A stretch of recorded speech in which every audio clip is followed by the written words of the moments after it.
marseillaise.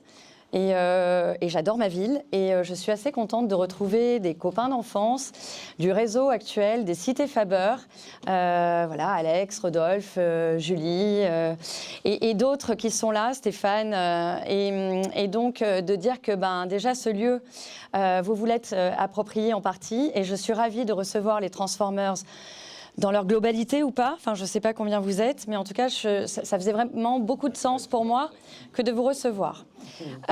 Effectivement, ici c'est l'îlot des Phocéens.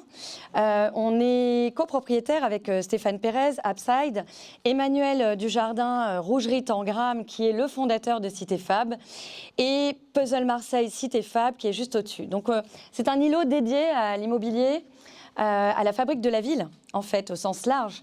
Donc un très bel outil pour tout le monde. Cité Fab, c'est quoi? Alors, moi je vais vous parler d'un rêve quand même, parce que c'est le rêve avant tout d'Emmanuel Dujardin, qui était un jeune architecte, il est toujours, parce qu'on a le même âge, on peut dire qu'on est encore jeune. Mais quand il est arrivé à Marseille, il n'avait pas de réseau. Et il a été pris sous la coupe de Amédéo, qui était un cabinet d'architectes à l'époque qui avait tout compris, qui avait des bureaux qui étaient en open space et qui utilisaient correctement le collaboratif dans des espaces assez larges. Et Emmanuel a été biberonné à cet espace collaboratif. Et un jour, il s'est dit, moi aussi, alors je ne fais pas sa saga ce soir, ce n'est pas l'idée. Et vous le connaissez, il est Transformers. Mais voilà, cette idée lui est venue. Il s'est dit, les architectes, quand ils sortent de l'école, ils ne sont pas aidés.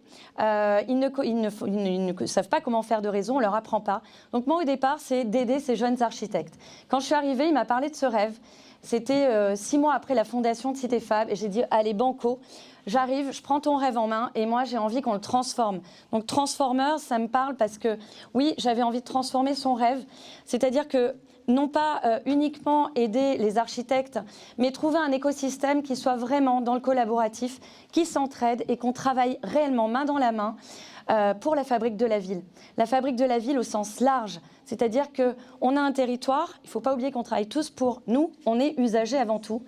Et on doit s'entraider pour travailler et vivre agréablement et que la ville soit désirable. On en parle beaucoup, mais maintenant il faut le faire. Et je suis ravie d'entendre que des gens qui sont influents comme vous, qui ont des belles sociétés et qui ont envie de changer les choses. Moi, j'accueille des entreprises qui sont... Alors oui, on est dans un superbe bâtiment, on en parlera peut-être tout à l'heure pendant la visite, l'ancien bureau des affaires maritimes que certains ont connu pour... passer leur permis bateau et la réhabilitation est un très bel exemple dans ce lieu qui est aussi classé au patrimoine. On est quoi? On est un coworking pépinière d'entreprise et un proto-incubateur. En fait, ok, on a créé un coworking. Vous savez tout ce que c'est un espace de travail partagé. Jusque-là, il y en a plein partout, ça fleurit, ça marche bien, ok, très bien. Mais ce coworking, on l'a transformé. Et on l'a transformé pour aider les jeunes entreprises à créer leur société, à les mettre en réseau. On parlait tout à l'heure, la société BIM, enfin le réseau BIM, disait c'est difficile pour des jeunes de se faire du réseau. Pour les jeunes entreprises aussi, c'est pareil. Donc nous, on les aide en pépinière d'entreprise, on les aide pendant 6 mois en leur offrant 60% du tarif d'un poste normal d'un entrepreneur.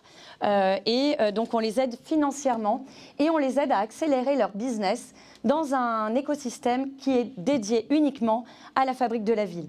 Chez nous, on a des architectes, des promoteurs immobiliers, on a des bureaux d'études, ingénierie dans tous les domaines, on a des artisans, on a des programmistes et toute une verticalité de ces métiers-là qui existent dans notre espace qui fait 570 mètres carrés. Parfois, j'aurais envie d'avoir des tas d'immeubles, de faire une surélévation au-dessus. On n'a pas trop le droit, je crois, parce que c'est protégé, enfin bref. Mais ouais, j'ai plein d'idées. Donc peut-être qu'un jour, justement, tu me parlais de rêve, David, mais j'en ai plein. Mais voilà, donc de dupliquer Cité Fab, d'accompagner ceux qui en sortent. J'ai des ambassadeurs qui ont réussi, ils sont 4, 5, 6 personnes, ils ont déjà employé des gens. Et ceux-là, ils partent. Ils font encore partie du réseau parce qu'on a créé un club affaires, on se réunit tous les premiers mardis du mois.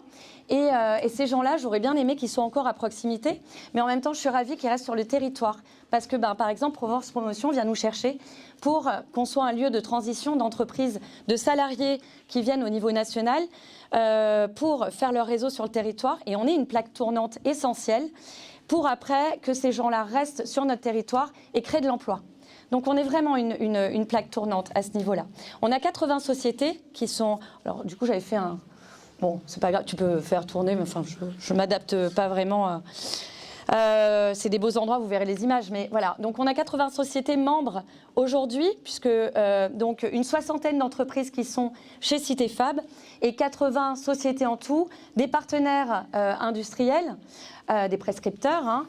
On a des professionnels qui travaillent au quotidien au coworking et des ambassadeurs qui sont les anciens de CitéFab ou bien des entreprises qui ont une taille un peu plus importante et qui ont envie d'adhérer et de nous apporter aussi leur savoir-faire.